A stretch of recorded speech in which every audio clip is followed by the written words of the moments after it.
we are going to demonstrate the deep tendon reflex routine. It is important to wash your hands before and after a procedure.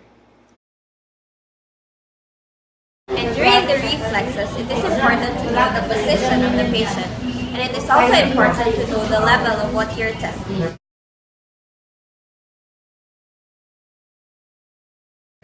It is important that we should use the right tools in order to obtain the right reflex. And in this case, we will use the reflex hammer.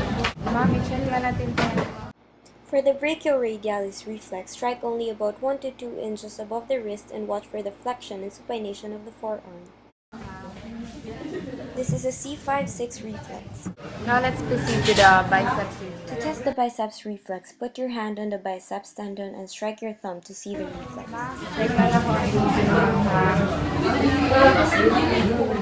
This is a C5-6 reflex.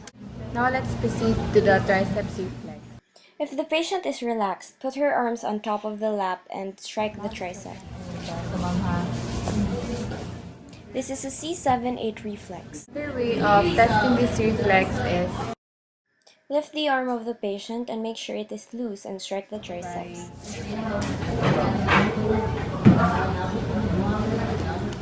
This is a C7-8 reflex. For a patient who doesn't relax well, cross the upper 1/3 of the foot you're testing over the lower 1/3 of the other foot. Strike the Achilles tendon. This is an S1 reflex. Patients who are mobile, another way to do is The patient must be seated with knees slightly flexed and strike the Achilles tendon. Ma'am, mag-reflex po ako ulit sa ankle ha. This is an S1 reflex. Now can I move on to the knee reflex. Let the patient sit and make sure that the lower legs are loose. Strike the lower part of the knee. Ma'am, dito na po tayo sa knee reflex ma'am ha.